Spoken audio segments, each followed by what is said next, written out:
कार्यक्रम के पुण्यार्चक हैं श्रीमान रमेश कुमार रंजू रारा, श्रीमान राहुल रारा, श्रीमती डॉली रारा, श्रीमान नितिन रारा, Shrimati Varsha Rara, Aarav Aarohi Aarush Arya, Messrs R enterprises Tinsukia Assam, Messrs CA Nitin Jain Guwahati Assam. गुस्सा आने पर इस तरह के जब विचार आएंगे, एक बार आएंगे, 2 बार आएंगे, 10 बार लाओगे, 50 बार लाओगे, 100 बार लाओगे, तो एक समय ऐसा आएगा कि गुस्सा बाद में आएगा, विचार पहले खड़ा हो जाएगा। एक इंदौर में पंडित जी हैं, अजय जी जानते हैं, रतन लाल जी पंडित जी, हर बात बोलने से पहले ओम, कोई बात बोलते हैं ना, कुछ ही बात करेंगे वो, उनके मुंह से शब्द निकलेगा उससे पहले निकलेगा ओम। इतने सरल स्वभाव भी हैं, छोटा बड़ा कोई भी इनके पास जाए, ये पढ़ना है, ये पढ़ा दो, जो पढ़ना है। बहुत ज्ञानी कहते हैं कि ज्ञान का फल विनय है, ज्ञान का फल सरलता है। जैसे वृक्षों का यदि फल लगते हैं तो वृक्ष स्वतः ही झुक जाते हैं, तनते नहीं हैं। फलदार वृक्ष का काम ही है दूसरों को फल देना, ऐसे ज्ञानवान व्यक्तियों का काम ही है दूसरों को ज्ञान देना, जब मांगे तब दे देना। इतना सरल स्वभावी जीव है, तो हर बात में जब भी बोलता है ओम ओम करके आगे बात करता है। तो हमने पूछा जब उधर चतुर्मास हुआ इंदौर, आपको ये आदत पड़ी कैसे? तो बोले महाराज जी इसके लिए बहुत अभ्यास लगा, इसलिए बहुत अभ्यास लगा। मैं बार बार भूल जाता कि मैंने सोच कर रखा था कि मैं जब भी बोलूँगा उससे पहले ओम बोलूँगा, लेकिन मैं फिर भूल जाता था, लेकिन बार बार याद करके फिर से बोलता था, बार बार याद करके फिर से बोलता। ऐसे करते कई वर्षों बाद मेरे इस जवान पर यह आदत पड़ चुकी है। अब मैं जब भी बोलता हूँ तो कुछ बोलने से पहले ओम सामने आके खड़ा हो जाता है। ओम, बार बार का अभ्यास हमारी कसायों को हमसे दूर कर देता है। जब हम घर में थे उनको बहुत गुस्सा आता था, लेकिन जब संग में आए तो गुरुजी को देखा, गुरुजी के साथ रहे, गुस्से के साधन मिलने पर भी जिनको गुस्से नहीं आ रहा, गुस्सा का साधन, क्रोध का साधन मिल रहा है। एक बार एक व्यक्ति बोला, बिहार चल रहा था, आचार्य इस पर्वत को लांघकर नीचे उतरेंगे तो जिधर आपको पहुंचना है वो स्थान आ जाएगा, तो कम से कम 5 किलोमीटर बचेगा। तो अच्छा हाँ ठीक है, वो अच्छी बात है। ऐसे घूम के जाना था, ऐसे घूम के ना जाके ऐसे चढ़ के उतरना था, और 5 किलोमीटर बचना था। तो आचार्य ठीक है। शाम का दोपहर का बिहार था, ठंडी का समय था, यही दिसंबर का समय था, और बिहार चालू हुआ 1 बजे, और वैसे हम पहुंच जाते 5 बजे तक उस स्थान पर जहाँ पहुंचना था, 5 बजे तक पहुंच जाते। 1 बजे बिहार चालू हुआ, आधे रास्ते में थोड़े दूरी चले, वो आ गया कि यहाँ से चलेंगे 5 किलोमीटर बच जाएगा। तो आचार्य ठीक है, तो एक जंगल के रास्ते ले गया, और पहाड़ी पर चढ़ा दिया एक उसने। और पहाड़ी पर 7, 8, 10 किलोमीटर चलने के बाद अब वो गायब हो गया। अब पता ही चला कब धीरे धीरे पीछे होके नहीं गायब हो गया। अब 10 किलोमीटर चलने के बाद अब वो वहाँ तो पूरा फ्लैट एरिया एकदम, ना कोई पगडंडी ना कोई रास्ता। अब जाएं तो कहाँ जाएं, वो कहाँ गए व्यक्ति ढूंढो तो वो तो गायब, वो है ही नहीं वो व्यक्ति। तो अब कहाँ जाएं, अब पीछे जा नहीं सकते क्योंकि इतना समय नहीं बचा कि पीछे वापस उस स्थान पर जाएं, रात हो जाएगी। आगे कुछ दिखाई नहीं दे रहा, जाएं कहाँ। तो जैसे जैसे देखते थोड़ा बहुत ऐसे चलते चलते एक अंधेरा होने लगा। थोड़ी देर बाद तो एक दो टपरिया से झुपड़ियाँ टाइप की वो वहाँ पर दिखाई दी दूर। अब उस जंगल में उन 2 झुपड़ियाँ में गए, वहाँ पूछा तो वहाँ तो कोई रहता नहीं था। वो गाय भैंस बनने का वो जो रहते ना, वो वाली झुपड़ियाँ थी, ग्वाले वाली जैसी थी झुपड़ियाँ, उस तरह झुपड़ियाँ थी। और इधर ठंडी का समय, ऊपर से माठ और पानी गिरने लगा। अब एक झुपड़िया में आचार्य रुक गए, वो गायों का जो गोबर वोबर हटा साफ सूफ करके एक झुपड़िया में आचार्य रुक दिया, और एक झुपड़िया में और 8 साधु थे। एक छोटी सी झुपड़िया में इतनी बड़ी 8 साधु बस बैठे रहे से। हम लोग बाहर एक ऐसा दिल्लान थी ऊपर ऐसा उस पर जाके 8-10 ब्रह्मचारी वहाँ सो गए और श्रावक जमीन पे सो गए, अपना गद लगा के, गाड़ी घूम घाम के कैसे भी आ गई थी उससे, तो सो गए। अब रात वो पानी गिरा, अब पानी गिरा तो कहीं भागने की भी जगह नहीं, बचने की भी जगह नहीं, पूरी रात पानी में टपर टपर और झपड़ यहाँ से पानी, सारे साधु ऐसी ठंडी में ठुठुरते रहे, बैठे रहे। सुबह हुआ, अब सबको बड़ा गुस्सा आ रहा है कि कौन ने फंसा दिया ये, अच्छे खासे चलते 5 चल रहे लेकिन पहुँच तो जाते समय पर। अब सुबह बिहार हुआ, बिहार करते करते अब वो स्थान तो गायब ही हो गए जहाँ पहुँचना था। अब बिहार करते ना जाने कौन से रास्ते निकल गए और बीच में कहीं आहार की व्यवस्था हुई, फिर वहाँ से चल के फिर अगले दिन वो स्थान आया जहाँ पे वो पहुँचना था। इतना चलने के बाद वो स्थान आया तो उस समय वो व्यक्ति वहाँ पर जब दोबारा से देखा तो आचार्य ने कहा सबका मौन है, कोई नहीं बोलेगा, सभी साधुओं से ब्रह्मचारी कोई नहीं, सबको पता, आचार्य को समझ में आ रहा था ना, सब इतने परेशान हो गए तो गुस्से से भरे हैं, सबका मौन है। वो आया, आचार्य जी गलती हो गई, हमको लगा बस तुमने तो कह दी गलती हुई, हम इतने परेशान हुए। वो आचार्य ठीक है कोई बात नहीं, पर आगे किसी साधु के साथ ऐसा नहीं करना। इतना ही कहा उन्होंने, गलती हो गई, उसने कहा आचार्य जी गलती हो गई क्षमा करें। आचार्य ठीक है हमारी तरफ से क्षमा कर दे रहे हम, लेकिन इतना ध्यान रखना कभी किसी साधु था इस तरह का व्यवहार नहीं करना। ऐसे करके छोड़ दिया। फिर हम लोगों ने कहा आचार्य जी आपने उससे कुछ बोला क्यों नहीं? तो बोले देखो काम तो हो ही गया है, अपन चल चुके ही हैं, परेशान हो ही चुके हैं, अब उसको डांटने से फायदा क्या? यदि हम चले नहीं होते, काम नहीं हुआ था तो सोचते जब काम हो चुका है, हम परेशान हो चुके हैं, चल चुके ही हैं, क्या उसको डांटने से तुम्हारा जो परेशानी खत्म हो जाएगी? या तो तुम जितना चलते हो वापस मिल जाएगा या आगे बढ़ जाओगे? क्या हो जाएगा? व्यर्थ में किसी को डांटने से जो कार्य हो ही चुका है, अब डांटने से क्या ही फायदा है, गुस्सा करने से क्या ही फायदा है? होगा अभी कम से कम फिर कभी दोबारा से तुम्हारे दर्शन करने जाएगा, लेकिन तुम डांट दोगे तो वो फिर कभी दर्शन करने नहीं आएगा। जब इस तरह की शिक्षाएं जब वहां पर मिलती थीं, देखते थे, तो धीरे धीरे उस माहौल में अपने आप ही सुताही उनके साथ रहते रहते क्रोध अपने आप ही कम होने लगा, गुस्सा अपने आप ही कम होने लगा। बार बार अभ्यास, बार बार आचार्य श्री का ये स्थिति, कनेक स्थिति बनने पर भी उनके द्वारा कभी चेहरे पर सिकन भी नहीं आना। एक बार आपको अपने जीवन में जरूर आचार्य विश्वस्त सार के दर्शन करना चाहिए। विश्वास के हम गारंटी दे रहे हैं आपको, गारंटी।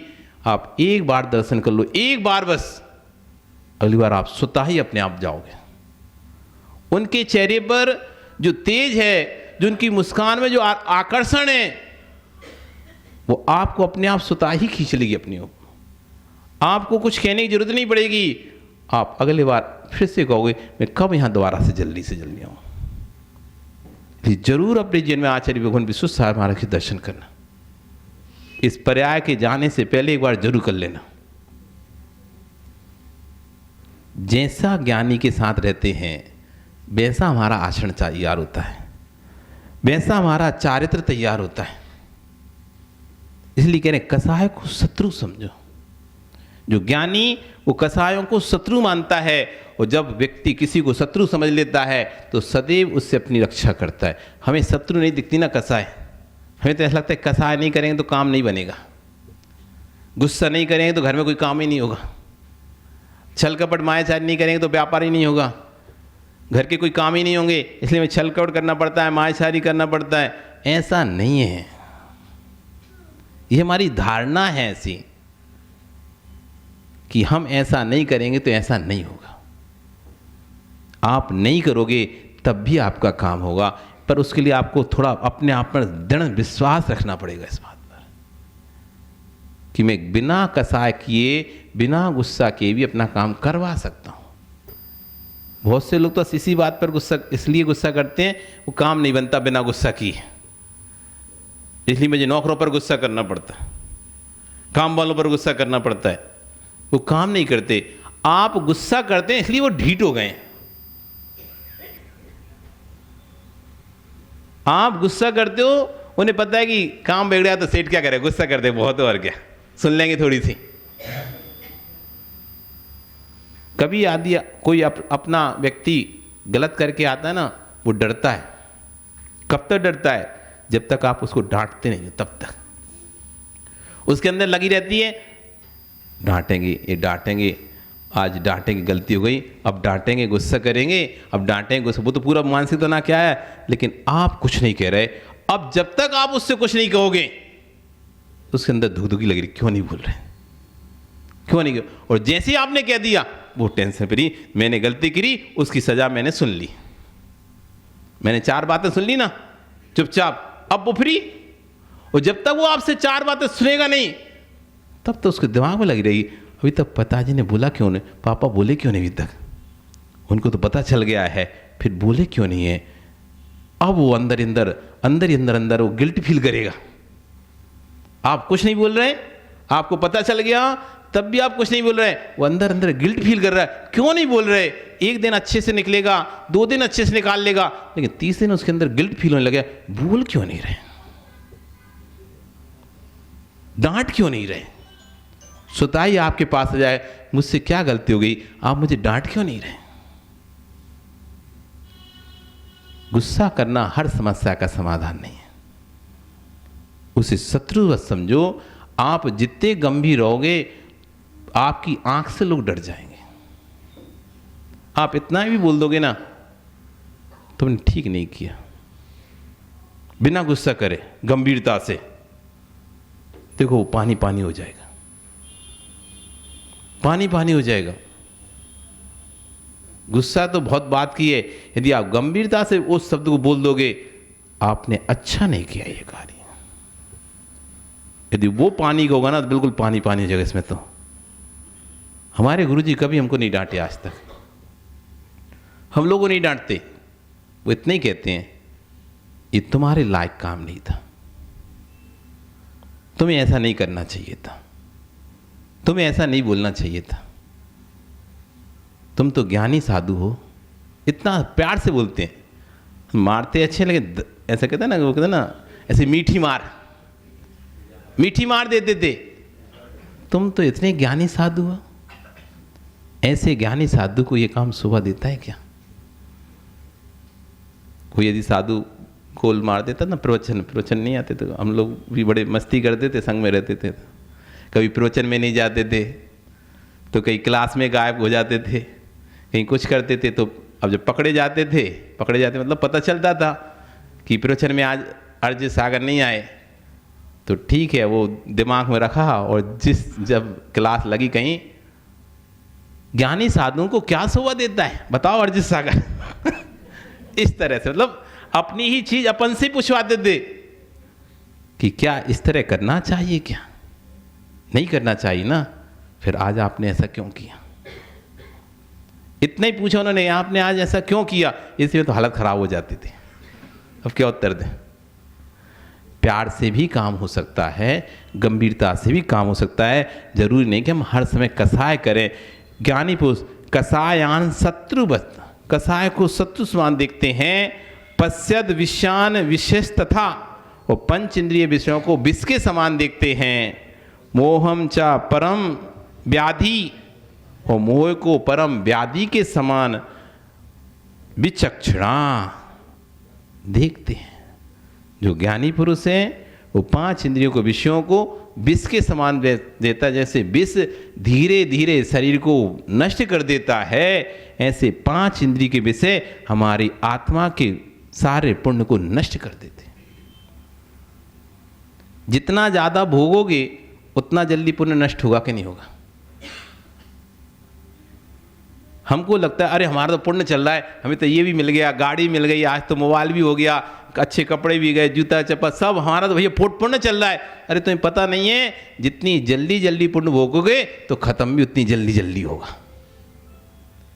दीपक सामान्य लौ से चलता है, दीपक की एक सामान्य लौ जलती रहे तो एक निश्चित समय में घी खत्म होगा, लेकिन तुमने उसकी बाती को ऊंचा कर दिया और तेज चला दिया। अरे दीपक कितना तेज चल रहा है, कितना, बस तुम्हें दीपक कितनी तेज जल रहा है ये दिखाई दे रहा है, ये नहीं दिखाई दे रहा कि उतनी तीव्र गति से उसका घी भी तो खर्च हो रहा है। जितनी तीव्र गति से वो जल रहा है उतनी तीव्र गति से उसका ईंधन भी तो खर्च हो रहा है। यदि वही मध्यम गति से चलता तो ईंधन भी लंबे समय तक चलता। इसलिए ज़्यादा ऐसा फूला नहीं समझ आए, हमारे पास तो सब है, हमारे पास तो बहुत मज़े हैं, हम तो यहाँ भी खर्चा करते, होटलों में भी घूम रहे हैं, पिकनिक बना रहे हैं, इधर जा रहे हैं उधर जा रहे हैं, खूब अनाप शनाप उड़ा रहे हैं। भैया ये पुण्य का भोग मत करो इतना, ऐसा खत्म होगा कि फिर तो एक एक कोणी कोणी के लिए तरसोगे, कोणी कोणी के लिए तरसेंगे। ये पुण्य का भोग है। ये अगरबत्ती देखी कभी महेंद्र जी? देखी क्या? जलती है तो क्या होता है राहुल? खुशबू देती नहीं देती? ओ राजकुमार जी देती है? तो आप क्या देखते हो? कितनी सुंदर अगरबत्ती है, कितनी अच्छी खुशबू आ रही है, कितनी अपनी सुगंध आ रही है, कितनी अच्छी सुगंध आ रही है। बस आपको पुखरा सुगंध दिखाई देती है, उस और कुछ दिखाई देता है क्या? और कुछ दिखाई देता है क्या? और कुछ भी देखो, नीचे राख देखो आप। अगरबत्ती जल रही है, जितनी अच्छी जल रही है, सुगंध देती जा रही है, लेकिन नीचे भागचंद जी क्या हो रहा है? राख हो रही है। जब पूरी जल जाएगी, राख हो जाएगी, फिर जैसे अगरबत्ती का ठूठ फेंक दिया जाता है ना, ऐसे तुम भी फेंक जाओगे। अभी तो लगा रहे हैं सब तुम्हें ऊपर, क्या पुण्य का मसाला लगाए ना, जैसे उस अगरबत्ती पे क्या लगा है अनिल? पुण्य का मसाला लगा हुआ है। तो लोग बड़े ऊपर लगाते हैं, कोई जमीन में नहीं लगाते, ऐसे ऊपर लगाते हैं, अच्छे ऊपर स्थल पर। हाँ अभी ऊपर स्थल पर लगेगी, और बढ़िया, और प्रशंसा भी करते थे कितनी अच्छी है, सुगंध दे रही, कितनी सुगंध दे रही है। पर दूसरी चीज नहीं दिखाई रहे, जैसे जैसे सुगंध फैल रही है वैसे वैसे राख भी तो हो रही है। जब पूरी राख हो जाएगी तो उसका क्या करेंगे जय कुमार जी? फिर कहाँ फेंकेंगे उसे? कचड़े के डिब्बे में फेंक देंगे। बस यही है ये पर्याय के पुण्य। जिस दिन पूरा राख हो जाएगा ना, ऐसे कचड़े के डिब्बे में तुम भी फेंके जाओगे। बड़े संभल के भोगों का भोग करो। इसलिए पंच इंद्रिय विषयों को विष के समान जानो। जैसे विष धीरे धीरे शरीर को नष्ट कर देता है, पूरे शरीर में फैलकर, एक बार में थोड़ी ना मरता है, जैसे खाया और मर गया तुरंत। धीरे धीरे शरीर में फैलता है ना, तड़पता है आदमी, तड़प के बाद में मरता है, घंटों बाद पता जब लगता है। तो धीरे धीरे विष इस शरीर को नष्ट, जैसे विष शरीर को नष्ट कर देता है, ऐसे पंचेंद्रिय जो विषय है वो धीरे धीरे हमारे सारे पुण्य को नष्ट कर देती। विष समझो, वो करे मोहन परम व्याधि, वो मोह को महाव्याधि समझो। जैसे रोग एक बार घेर ले तो फिर मरने के बाद ही पीछा छोड़ता है, ऐसे मोह रूपी रोग है। इस प्रयास से जब तक रहोगे मुश्किल है पीछा छोड़ दें। नहीं तो पन्ना लाल का क्यों नहीं छूट रहा? छूट जाता, जबकि सब माया है। घर माया, घरवाली माया, बेटा माया, पोता माया, सब कुछ माया, तब भी छूट ही नहीं रहा। क्यों नहीं छूट रहा पन्ना लाल जी? माया को क्यों नहीं छोड़ पा रहे? तो भ्रम में फंसे तो वही तो कहते सब कुछ भ्रम है, फिर भी तो नहीं छूट रहा ना। ये महाव्याधि है तुम्हारा ये भ्रम। जैसे एक बार व्याधि शरीर को हो जाए मुश्किल है छूट जाए। जैसे उसे सही करते हैं दूसरी नवीन व्याधि को पैदा करके चली जाती है। एक व्याधि ठीक करते हैं, एक व्याधि ठीक होते ही दूसरी व्याधि को छोड़ के चली जाती है, और व्याधि पर व्याधि, व्याधि पर व्याधि, और शरीर पूरा खोखला हो जाता है। ऐसी मोह रूपी जो पन्ना लाल जी व्याधि लग गई ना तुम्हें, पूरा खोखला करके छोड़ेगी तुम्हें।